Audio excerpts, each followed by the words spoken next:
Hi folks, it's the Ulster Expat here, and I'm going to do something a little bit different this time. You can see I'm in different surroundings than I normally am. I'm actually in the house rather than down in the garden room. It's about -6 down in the garden room at the moment, so it's probably better that I'm up here. But yeah, I've got a beer review to do.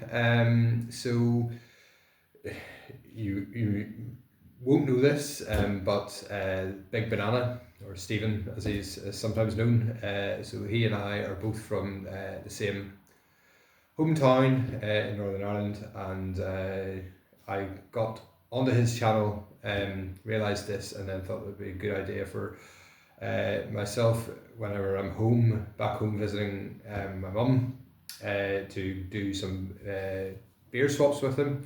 I did a beer swap with him last year, and I didn't even give him the courtesy to do a beer review. So I thought that this time round I would at least step up and do a beer review. So yes, so this is the beer he has provided me with. He's provided me with 3 beers.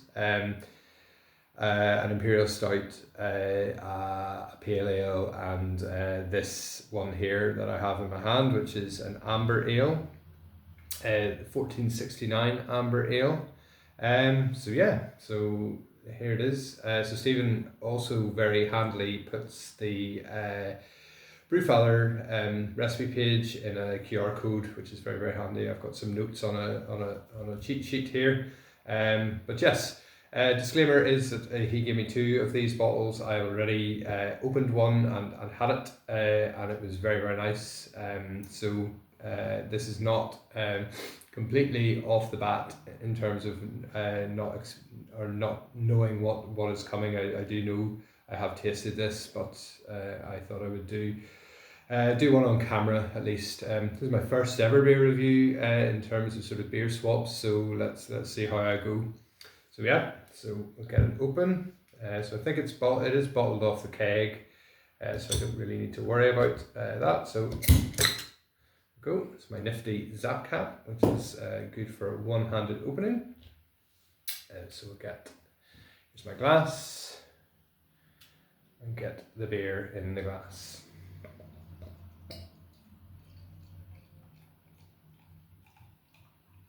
Okay.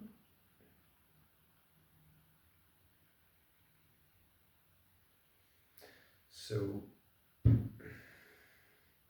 now I don't know how the colour is going to show up with my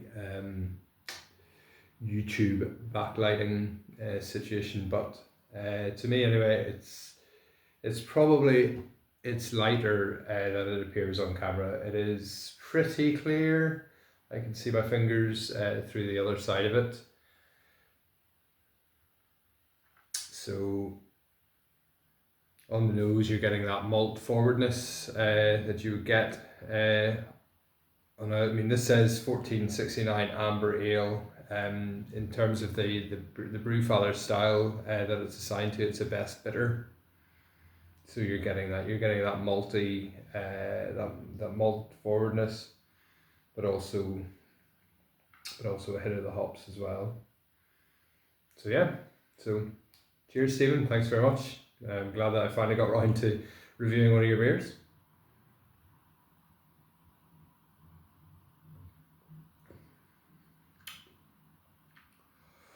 Oof. Now that is lovely. Again, bit of maltiness, bit of toffee on the palate. Really nice. Really well developed. No, I was going to say visible. No detectable off flavors on that. Really lovely. So it has been out of the fridge now for probably about 15 minutes. I think these beers do benefit from being a little bit warmer than fridge temperature.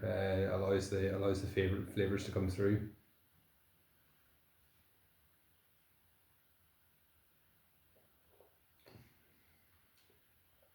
That is lovely. That is seriously quaffable. This man knows how to brew beer. I mean, even, I mean, I said, I have done beer swaps with him before. Last year, he actually gave me another best bitter. He gave me a version 2, I think, or maybe it was version 1 of his Clipper bitter. I don't know if any of you guys have done beer swaps with him and had that. I mean, that again, that was a lovely drop. I can't for the life of me remember what the difference, if there's a big similarity between the Clipper bitter and this, but again, I mean, the Clipper bitter was a lovely drop, and this is too. Yeah, I mean, I don't know what it is about sort of like traditional darker ales at the moment. I really am. I mean, maybe it's an age thing. Maybe I'm maybe I'm getting older, but you know, I'm really. I don't. I mean, maybe my own personal. You know, I've jumped off the hype train in terms of really hoppy, you know, hazy, hoppy West Coast, East Coast, New England, like you know, all the different types of IPA, and I'm really beginning to starting to appreciate this. I was going to say the simplicity, but it's not simplicity. I mean, there's serious art to sort of balancing these sort of type of sort of older style English or British ales, and they're a lot more nuanced. They're a lot more subtle, and you know, you can hide an awful lot behind, you know, an absolute shed ton of hops in a beer. Something like this, you know, you really are relying on being able to balance out the bitterness, the caramel,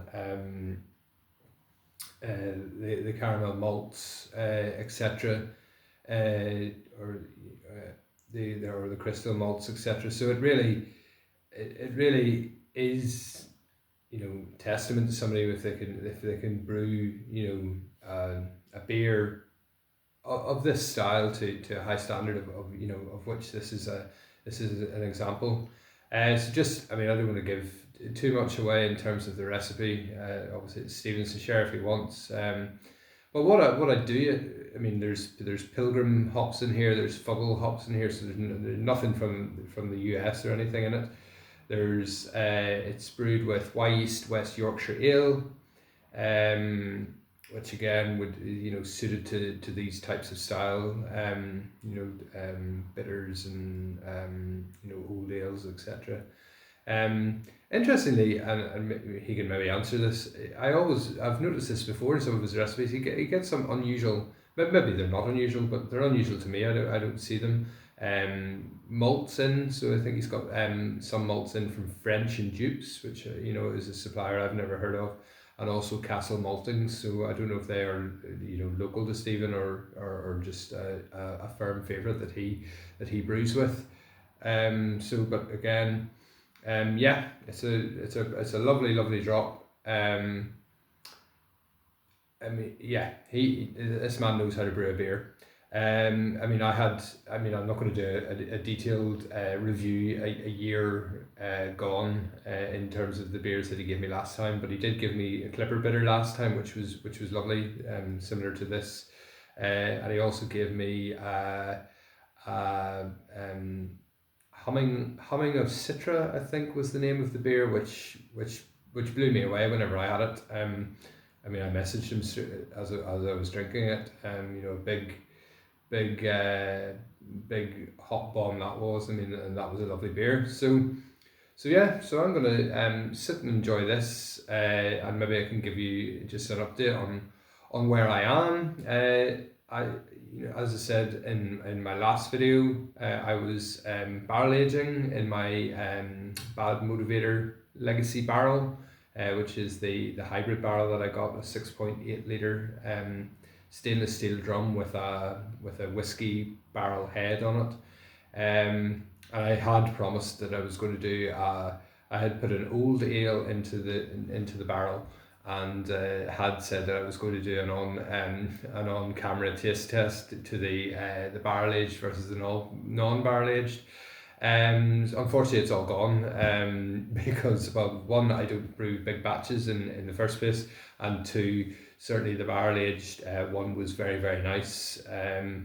So again, I maybe will do a sort of more detailed video describing the Bad Motivator barrel and how I've found it. So the Old Ale, which was no peculiar clone, was the first beer that I put in that. I aged it in that I think for about 2.5 months, and it really did start as you would probably expect, it would really began to take on the barrel flavor. In a subtle way, I think, which is the way that they're marketed in terms of it's a lot more like aging in a proper barrel rather than shoving oak chips in and running the risk of over oaking the beer. I mean, you still can, but it really is designed to let you sit a beer in it for months on end, as you would do with a normal size barrel. So that's the barrel aged Old Ale worked out really well, and I was really happy with it. I have currently, so it once I emptied it, then you really have to fill it again pretty quickly. And to that end, I've managed to put a smoked porter in the barrel. So I did that just before Christmas, and given that the barrel came through on the Old Ale quite subtly after 2.5 months, I'm going to sit this smoked porter in the barrel for 6 months. So I put it in December. It's going to come out in June, July, which is just the time of year you want a barrel aged smoked porter. I hear you cry. But yeah, I mean, it is what it is. We'll see what it is. But I've got high hopes for it.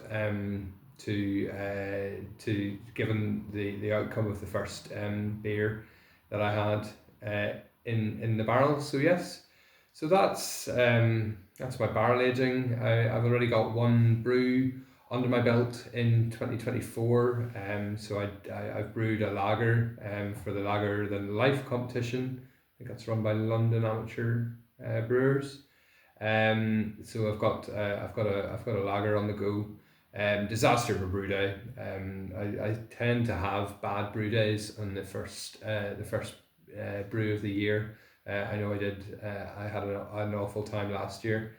This time I decided to brew whenever it was -6 outside. So, and I rely on hose pipes to get water from the house into my brewery.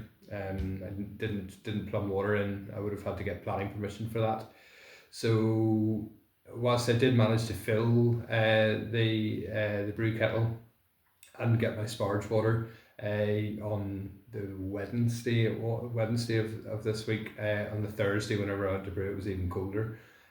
So I managed to so I couldn't do any chilling of the wort, so I had to do a no chill, which was handy enough whenever it was like -3 outside. It did chill down fairly quickly, but again,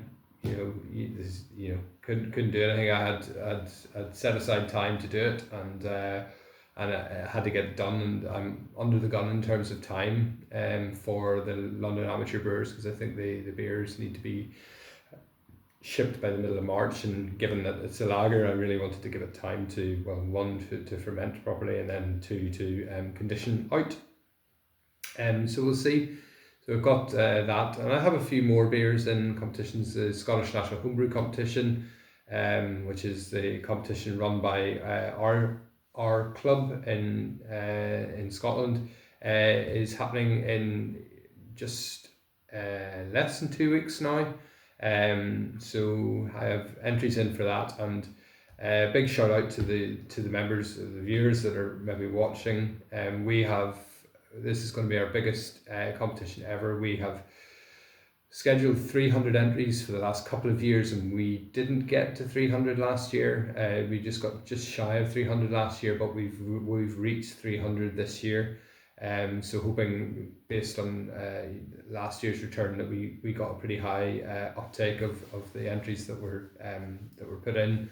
we're planning on that being the biggest competition that we've ever run. So busy time over the next few weeks for the competition organisers, and obviously the rest of the club that will lend a hand. But exciting time of year. I have a couple of entries in. I'm hoping beyond hope that I managed to get one of our coveted wooden medals that we give out. I think our medals, I'm biased again because it's our own competition, but one of the members does a fantastic job of laser etched wooden medals, and they really are really smart. So I've been hankering after one for a few years, but haven't brewed a beer worthy of getting my hands on one yet. So hopefully this year things will be different. But anyway, so that's it. Keeping to my normal, trying to keep to about 15 minutes or so. So thank you very much, Stephen, for the beer. It really is the amber ale is lovely. I haven't tried the imperial stout yet. Might even do another tasting video for that. But yes, bitter. Who would have thought it? It's an absolute cracker. Our best bitter. It's an absolute cracker. Really cracking style, and really something I'm really loving at the moment. So more to come in 2025. Maybe hopefully more frequently than has been the case as of recently. Life gets in the way. But again, just wanted to make sure that I did Stephen or Big Banana the service of actually reviewing one of his beers. So again, thanks very much, Stephen. Really lovely beer. So cheers everyone, and here's to great brewing in 2025. Thanks.